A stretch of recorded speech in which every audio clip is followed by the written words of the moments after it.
in the best way possible, I don't really want to be talking to you right now. At least not about this. The reason that I'm choosing to is just in case you're going through this. If you need somebody to sit with you and dwell, because I am the biggest dweller. I will just sit by myself and just dwell on something and work through all of the possible scenarios and how I feel about everything.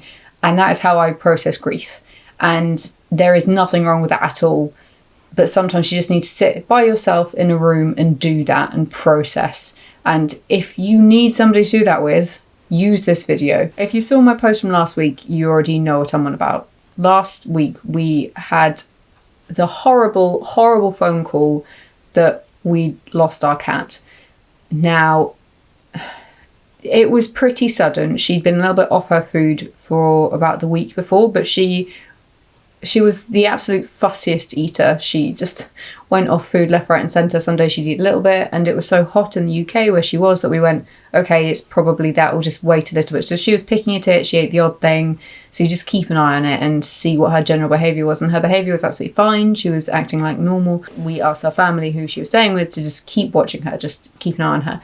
And then by the Saturday, she had stopped eating. So that was the first day she'd stopped eating. She had a little bit of a puke the night before of what she had eaten, which again wasn't very much. She was still peeing and pooing. She was taken into the emergency vets and they said, okay, well, we don't really know what it is because it could have been a hairball or something. The vet just didn't know what was going on. So they brought her in for observation and said, you know, we'll keep her in for a couple of nights. This is the extortionate vet bill and we'll just see what's going on. We don't know. They actually asked whether she'd ingested rat poison, and that just isn't possible. It sounds like one of those things that you hear in a crime documentary, like, oh no, it's definitely not possible, but it isn't possible. She's an indoor cat and like such a controlled area. She doesn't have access to anything. Any little plant that she started to eat, I was like, okay, you better move it out of the way. Like, you know, just hyper vigilant. And the other thing is we have two cats and the other cat was absolutely fine. So, you know, they really did not know what it is. They just knew that she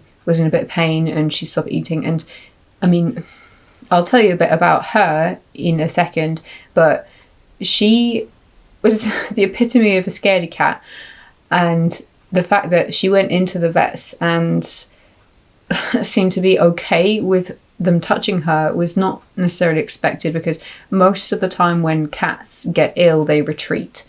And that's one of the things that you need to look for in your own animals, because I think the scientific reason for it is they want to keep any illness away from the herd. She wasn't doing that. She was doing normal stuff. She was having a big snooze, but again, it was really, really hot. That Saturday morning, she tried to jump on the windowsill, which she did a lot. She couldn't do it. So, you know, all of those things, just go, okay, take her to the vets, take her to the vets. So we weren't really expecting to hear anything. Bearing in mind we're like 6 hours time difference away, we weren't really expecting to hear anything for a couple of days. Obviously, Francis and myself, we are like on it in terms of we want to ask this many questions. We want to dig and dig and dig and dig and dig. But we couldn't really do that being so far away. We sent emails, we tried to speak via other people, but I think not everybody processes this sort of shock that way. Mimi was a very young cat comparatively, so we last saw her, and that's the other factor in this. We last saw her when she had just turned 4, maybe 4.5, and she, as of last week, was 6.5, not even. You're not really expecting anything to be wrong at that point. We went away with the assumption that we would have so much time left with our cats, because cats' lifespan, they say, I think like 12 to 15 years. We're leaving a 4-year-old cat and a 6-year-old cat, just knowing that we would come back to them. I mean, life is very delicate, you can't assume that, but insofar as you have to trust in day-to-day knowledge to live, you know, you trust that you can go out for a walk and go to the shops and, you know what your environment is. Insofar as you can do that and you take on the responsibility of that animal for that period of time, we were like, okay, we're going to come back and we're going to have both of our cats. So a couple of hours after she was taken in, they'd done some tests and I think an ultrasound to see what was going on inside, and she was bleeding. She was bleeding a lot internally, and that's obviously not a good sign. In terms of what they can do on cats versus humans, it's not the same. It's more difficult with blood transplants and all that sort of stuff. We had to manage our expectations because whenever you take a pet into the vet, especially an emergency vet, you're taking them in because it's something that has to happen immediately. Your end concern is that they're not going to be healthy anymore. We just didn't expect that with her age and everything. She hadn't really had any health problems. She'd had a little bit, but not really anything. And we expected it to be a hairball. We were just like, okay, well, any other time she hadn't eaten or she'd done a little bum scoot or something, we took her into the vet and they couldn't find anything up with her.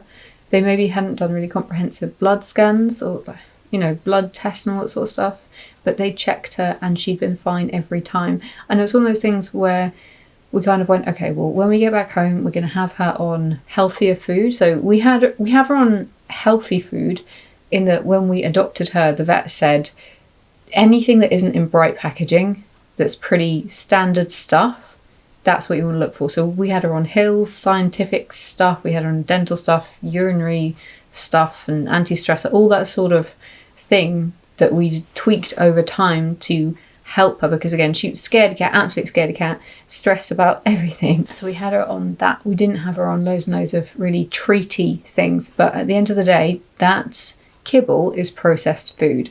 What you want to do is mimic a natural, unprocessed environment. It's the same with humans. With the advent of processed food in the last 100 years, we're learning that it's not as good as natural. She hadn't had any underlying health conditions that we were aware of. She'd been at the vet earlier this year for a checkup and all that sort of stuff. There are all these little things that you go, okay, when I am back home in a few months, we are going to have really comprehensive scans, make sure that she's healthy and happy, and we're going to get her on healthier food and do this, that and the other. And I think the number one thing that if you are watching this and you have a pet, check your insurance policy, check how much you are covered by. So we had her on the basic pet plan, which was £4,000 a year. We are going to up our other cat either to the middle or the maximum plan because £4,000 doesn't go very far. Thankfully we were covered and we didn't have to pay anything up on the excess and the cremation fees. But check your policy because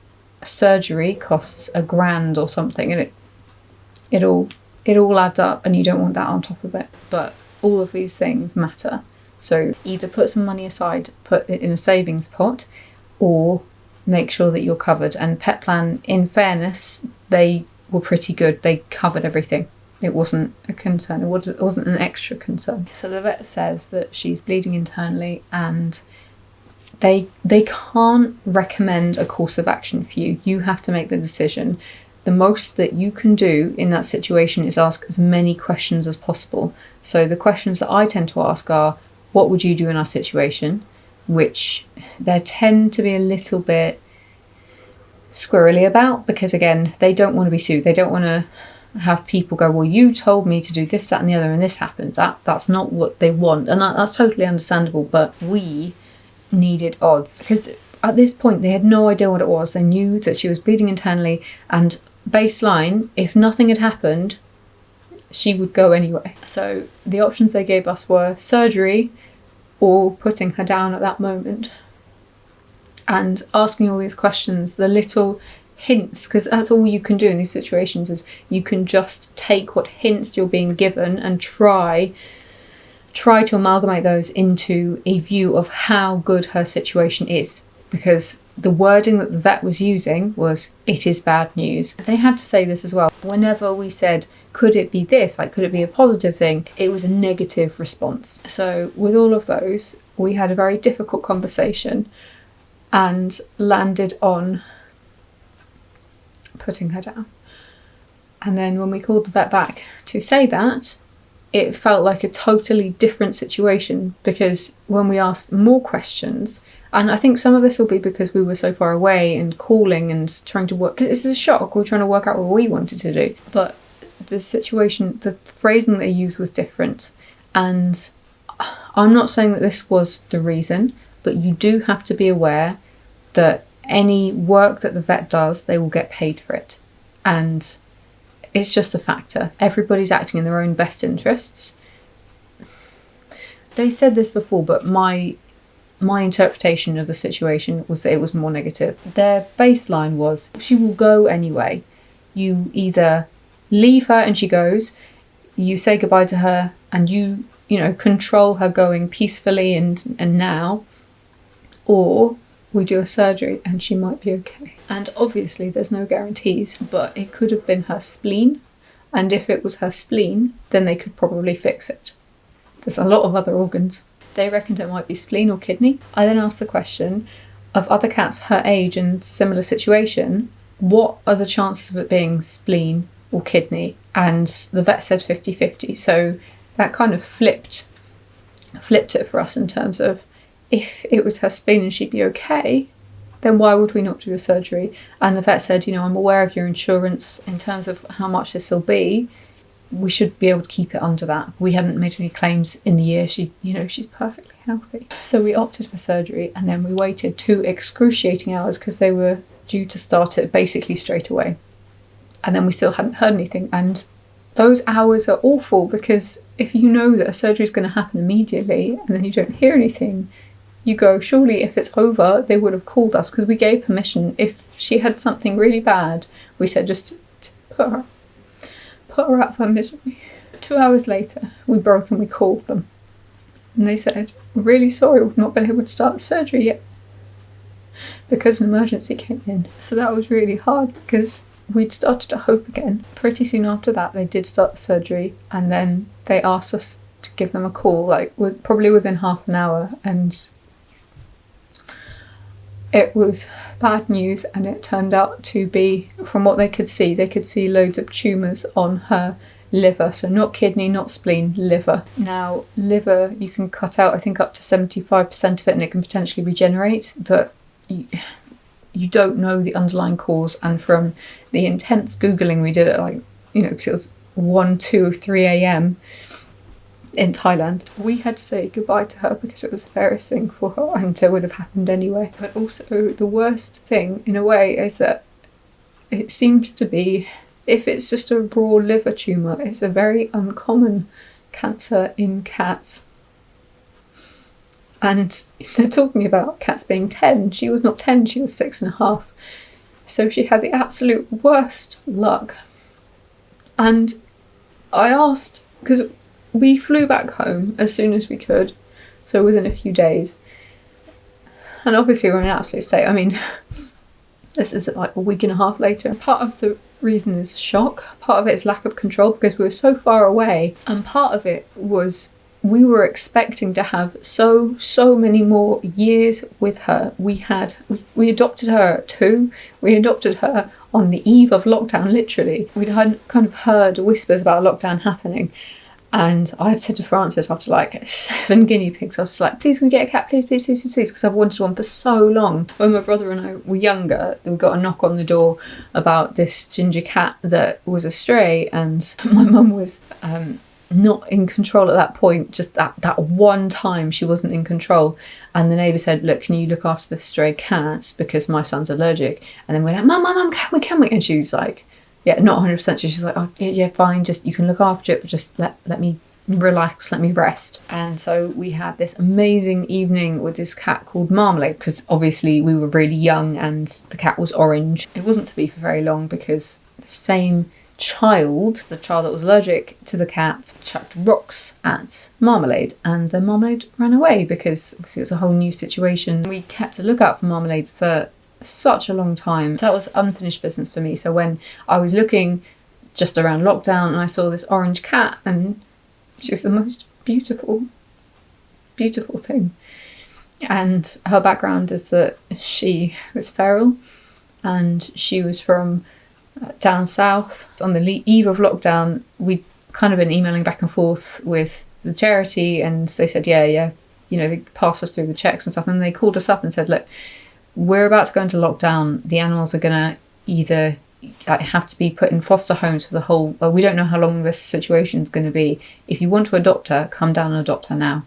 So we got in the car and we went down to the centre and avoiding all of these motorway stations insofar as we could. And whenever we went into one, because we had to wee or, you know, like eat, we had our masks on. We were keeping so far away from people, and we were just like on this mission to get this cat who we'd never met. And we couldn't go inside the animal charity centre because of all the situation. And it was the whole thing about you have to pay, I think it's just under 100 quid to adopt an animal, because it shows that you are financially able in a way, and also contributes towards the running of the centre and all of these things. So we were like, well, we need to pay. And they were like, the card machines in the centre, we're not quite sure. So it was all like a mission. So they took our carrier and kind of like put it down, step back 2 meters, they went forward 2 meters, got the carrier. We were both in the front, just looking behind us, looking at this little carrier that was strapped in with a blanket over it. And then suddenly her teeny tiny paws just like went out and started to rattle the cage door.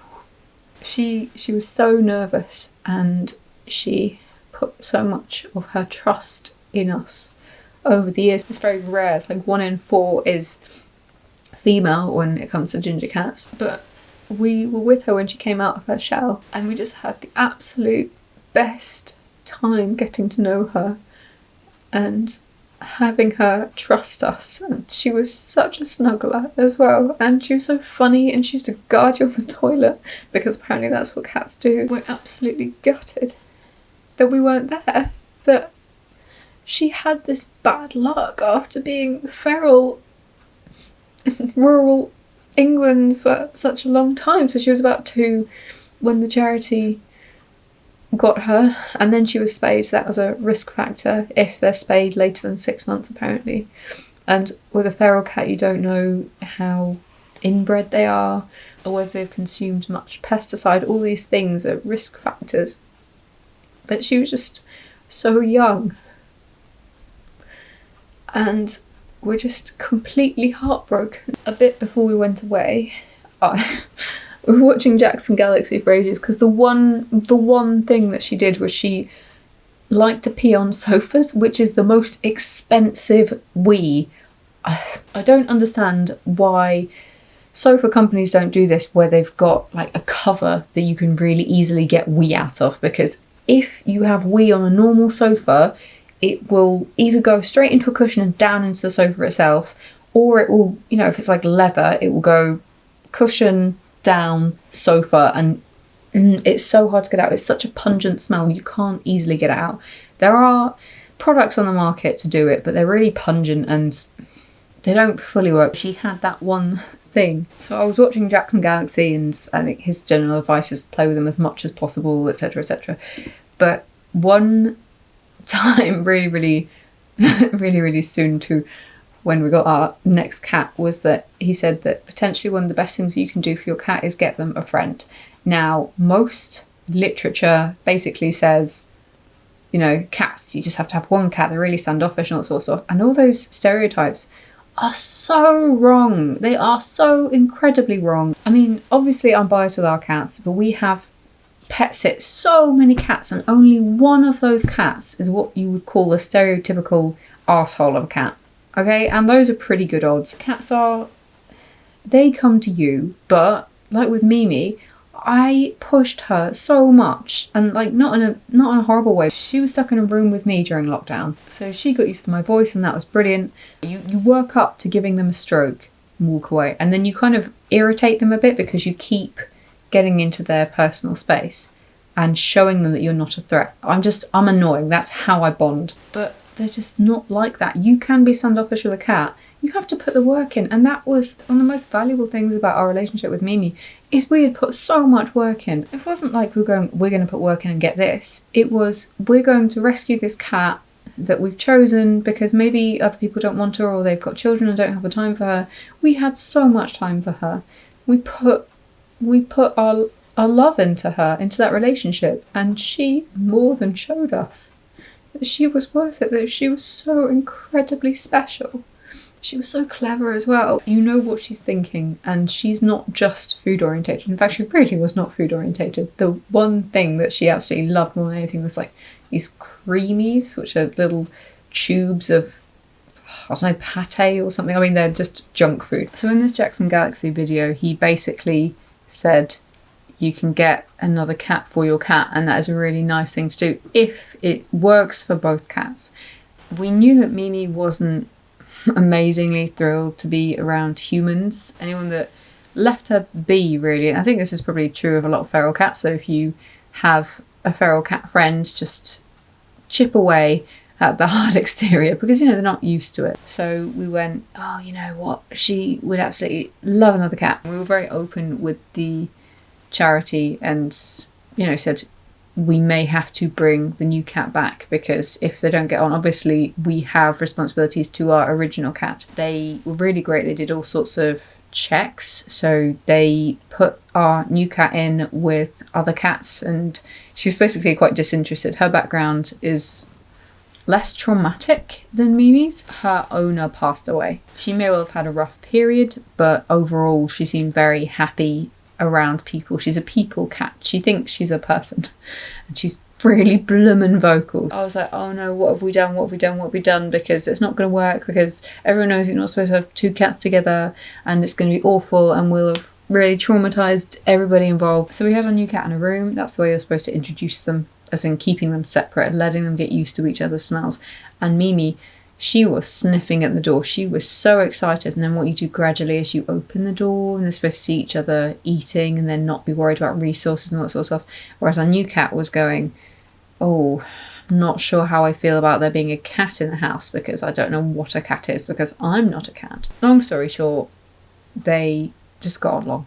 I mean, our new cat was like not thrilled. She's never been thrilled. But Mimi was just so eager to play and be around her and have another cat friend. And it makes sense because of her background. But it was so nice to see. And Mimi being such a scaredy cat and Sonzi not being a scaredy cat. Sonzi was dealing with our robot Hoover. So she was just like sitting there watching it imperiously. And she was sitting out of the way, because she's clocked that if she goes in the way of the Hoover, then it will come and get her. But Mimi, she saw Sonzi staring down the Hoover and went, okay, well maybe if I stare it down, it will leave me alone. So she was sitting right in the path of the Hoover and just staring at it. And you could see she was going like, I'm really scared, I want to run away. Really scared, I want to run away. Really scared, I want to run away. At the last minute she runs away, because she's not done it quite right. But it's little things like that where she's building up the confidence to know that it's okay, because this other cat is there showing her that not everything's bad, and it's not just us that she's relying on, because we knew we were going away for a bit, and her having somebody there that's a constant, it's just ideal scenario. It was such a good decision, but it means that when Mimi's gone, Sonzi's having to deal with things as well, and there's a multitude of differing opinions on this. Some people say they're a cat, they don't care, they don't understand. And I mean, I've never been a cat, as far as I know, but I feel that you should be respectful of other beings. I don't think I'm superior. She was more clingy. She could tell Mimi wasn't there.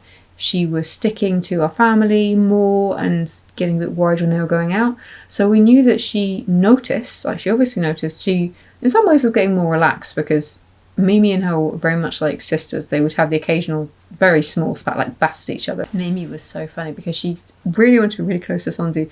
So she tried to be really subtle about it. So she was just grooming and kind of rolled over. And then Sonzi would look at her because she would roll towards Sonzi. And then Sonzi would be like, what are you doing?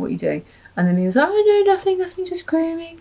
And then she'd do it again and just gradually get closer and closer. So she was wearing Sonzi down the way that we wore her down. It was adorable, but it wasn't just one way. It was originally one way. In fact, the charity recommended that we keep it really slow, because it was Sonzi who didn't necessarily like the idea of there being another cat in the house, whereas Mimi, again, so keen. She'd be like, a friend. We made the decision to take Sonzi to Mimi. The vet kept her in cold storage, which is a bit weird, and they warned us that she wouldn't look the same, and to be honest, she was so fluffy that it didn't really change her. She was a bit squished and really cold, and really heavy, but she hadn't changed that much. I know that they need to give you the warning, but they also possibly did a really good job because they had her curled up like she would have been if she was just sleeping, whereas obviously they did surgery along her tummy to see what the problem was. We don't want Sons to go into the vets, because if she goes and associates vets with death, then that's not good. We wanted her to have the closure without traumatizing her. We took her all the way to the vets, and we brought Mimi in a blanket out to her and just gave her the opportunity to sniff if she wanted to. Being very mindful of how Sons was doing. If Sons was going like, please keep that away from me, we wouldn't have pushed it. I was expecting it to be a very quick there go, or not even that, because just again, evolutionarily, if somebody's ill, it is better to keep away so then you don't get it. Sonzi really surprised us. She sniffed at Mimi for a really long time. She's not actually taken it as badly as I thought she might, because I grabbed her to put her in the carrier. Not generally something that she loves, but she hasn't really been freaked out. She's just been calm, and I'm reading all of that as she understands. And, you know, all we want to do is give her the opportunity for closure. I would do that again, that in a heartbeat, because I think it's very easy to downplay emotions of animals, and I just don't think it's fair. I think if you're feeling the same way we were, it's like, well, we don't know if we're doing the right thing. We asked the vet for advice and they were just like, it's up to you. There's not really any evidence that shows that it's good for the animals either way. And you just have to go on your gut instinct and don't have any regrets, because you can't get rid of those. You can't absolve yourself of regrets after the fact. In terms of cost, just to give you an idea of how much that 4K insurance would have covered, we were quoted for 2 nights in the veterinary hospital with all sorts of blood tests and ultrasounds. I don't think they decided to do an x-ray, but that sort of stuff. I think it might have been 2.5 actually. But then they suggested that the surgery, just to see what was inside, would be another £1.5. So obviously that took us right up to the 4K mark. It's really hard to work out how you feel, because you don't want to put your beloved pet through anything extra, because if you know the end result is that they're going anyway, you don't want to put them through extra hassle and stress. Just because of the way she was acting, I didn't feel like she was ready to go, and that's really hard because we obviously weren't ready to let her go. I just didn't feel like she was ready to go. She was trying to do her normal stuff and out and about and stuff, and it's just like, I mean, I know that the cat years and human years aren't, you can't just do a quick calculation, but she was like middle-aged. She was 40, like early 40s, effectively in human years, and I didn't feel like she was ready to go. Nobody was ready to let her go. She's younger than some guinea pigs that we've had. So you need to balance that with, after throwing 4K at it, we wouldn't actually know what the problem was. That wouldn't be fixing it. But again, the vet said if it's the spleen, they could fix it there and then. That doesn't cover the medication, etc. As luck-ish would have it, her insurance would have rolled over at the end of August, and then she would have been entitled to that next 4K pot. It was on our minds because it's a lot of money, but we didn't have that conversation. We didn't have the chance to have that conversation because of the way that she was. So without knowing what it is, you don't know what the risks are, what the chances of survival are. Having that amount of poking and prodding and surgery, and you can't explain it. There'll be vibes and all that sort of stuff, and they'll get it off your body language to some extent, but you can't ask them. You can't say, these are the options that we're being told, how do you feel about it? The other thing that could have happened with us, say the cancer had been caught earlier, is would we have opted for chemo for her? It would depend on the odds for survival, because again, you can't explain to her what she's going through and why she's being uncomfortable and having to go to the vet. My family has had to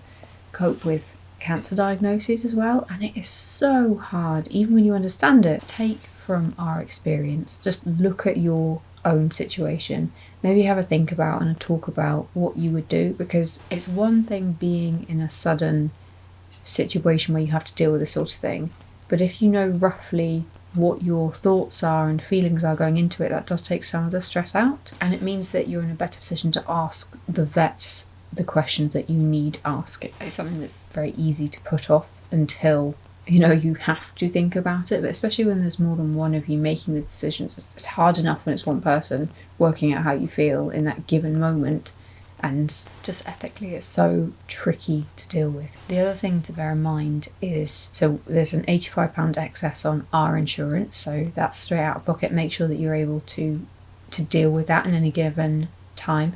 Also, we wanted the vets to do the insurance claim for us, so that at our vet practice was another 25, but I mean, compared to the £4,000, that's fine. And then cremation costs are not covered by insurance. We got a very basic one because we want to scatter her ashes, so we weren't going to pay for a massive casket, but the cheapest option is about £180, so all of that not covered. And I mean, we've had so many guinea pigs before, and the odd one has had to be euthanized because, again, cancer is a massive thing in guinea pigs. This isn't our first go at this, which maybe made it a little bit easier, but negligibly. If your pet is euthanized, you can bury it, but they recommend putting them as far down as possible, ideally like 4 to 6 feet. And that is just because the chemicals that they use to euthanize will, as their body deteriorates, go into the local area and be damaging for the wildlife. So that was an option. We just didn't feel like we wanted to bury her that way. We wanted her to be free. We wanted her to be cremated as soon as possible because she's a cat and she loves warm things, not being stuck in a cold storage room where all of this horrible stuff happens. It just doesn't feel right to have whatever's left of her be in the cold. But if you're in a position where you want to bury your pet, just bear in mind that if you leave that place, that can be difficult. That can be another thing to deal with down the line. I mean, you don't really go digging them up. We feel like scattering her ashes in a few places that she liked. She's free. The other question that we've been asking ourselves is whether we would get another cat, and yes, I think is the answer. Even though all of the resources say, are you getting another cat for you, or are you getting another cat because you think your cat needs a friend? And it is true that cats may not bond with another cat. That is, obviously, you're just putting two beings together and they may not like each other.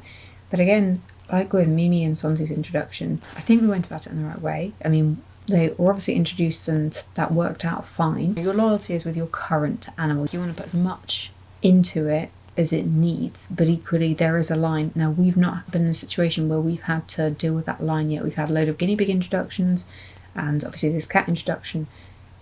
We haven't had to make that call, but that is a risk and you have to be aware of that. Part of me just goes totally into the rebound. I've looked at the animal charity websites just to see, also partly to see if any of Mimi's relatives are on there. Not that we'd ever know, but it's something that you just want to cling to, not to replace her, not so that she'll be exactly the same or something. That's not what I'm expecting to happen, but you just go, I love you so much and I just want to support you in whatever way I can. And if that's supporting a member of your family, then I'll do that in a heartbeat. You just want to support. You want to show how much you care for something and someone.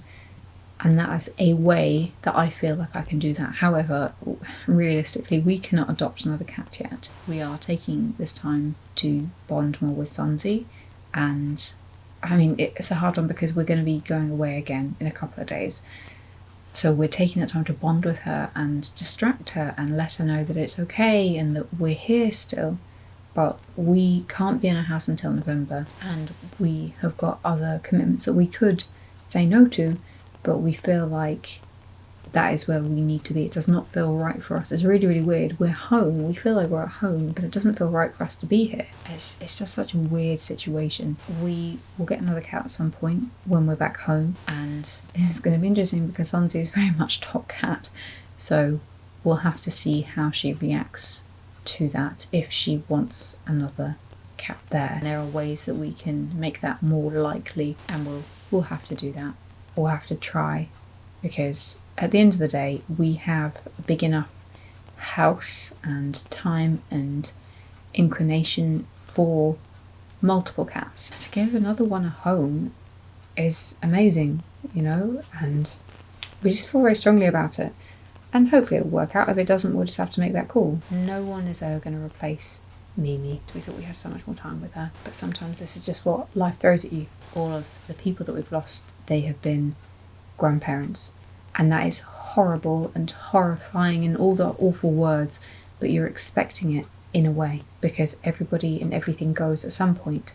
And the biggest regret, no matter what your loss is, you regret the time that you didn't spend with them. So I had that with all my grandparents. It's like, oh, I didn't ask them this, that and the other. And again, anything that you're taking from this, aside from looking at your pet insurance and have a talk about it, spend some time with your loved ones, even though it's out of your way, even though you're tired, even though they're annoying, because everybody's really blooming annoying. Just spend some time with them and think about the questions that you would miss. You'll never get to the end of them. You will never know a person inside out. I spent a load of time with my granddad before he passed away, and I mean, I was absolutely gutted when he went. He was 94. I was really, really close to him, and that was awful, but he was 94. A loss is a loss regardless. Just try to minimise your regrets while you can. I wish we were there. I wish we'd had that time with her, and I wish it hadn't happened. So yeah, take from this that it's all really grey and it's all horrible, and you are not alone, and whatever way within reason makes you feel better, just do it. Just be grumpy, just tell people that you don't want to talk to them and that you can't cope with it because you're processing. And it does get easier. It gets easier. You have good days and you have bad days, and you have subjects that set you off, but that is because you have the positive time with them. You experience love with them. That's the price that you pay for having that relationship with somebody. But sadly, you can't pay it in advance. You have to pay it at the end. Don't dwell on the bad to come. Don't dwell on that. Just enjoy them while you've got them. In a time like this, you'll be thinking back to all of those good times and wishing you had more of them. I didn't want to not talk about it because, I mean, some people will be like, oh, she's just a cat. She wasn't just a cat, not to us. She was our companion. She got us through a lot, and we really, really miss her. And we're just gutted. I didn't really want to talk about this, but I do think there is value in sharing, even though it's such a personal thing, because you don't want to share it and then be told that you're wrong. I'm not wrong. No one is wrong if they feel something, and it doesn't downplay it compared to anybody else, because they're still going through it. So don't ever think, oh, it's just a pet, I shouldn't be this upset, because I mean, there are studies that show that you bond really, really strongly with pets. They're part of your household. You don't go, this is human, this is not. You are not alone. By all means, tell people to just leave you alone, to dwell, to do whatever, but equally you need to be aware within yourself of where that line is in terms of healthy or not. So if you're just going worse and worse and worse and worse, there is something that needs to be done. You try your best, and sometimes the universe doesn't have what you expected in store, and that is really freaking unfair, and it just makes you really angry. But I don't want to turn into one of those people who just gives up and shrugs their shoulders and doesn't fight for something, because that's horrible. That's almost worse. Next week I should be back with something that is more cheerful. I don't like dwelling in front of people because it's a very private thing, but also I feel like there's enough negativity going on that I don't need to add to it. But again, sometimes you have to deal with the negativity, but just try to do it in a healthy way, and a healthy way that is healthy for you. I'm going to turn off comments on this video because I cannot deal with it. But if you want to show your support for me and send your love to Mimi, then give this video a like, and think about subscribing to our channel, where we do not post this type of content regularly. I know I say that we're doing something different every week, but this is not what I had in mind. I hope you have an amazing week, and yours is better than my last week, because I would not wish that on many people. See you next time.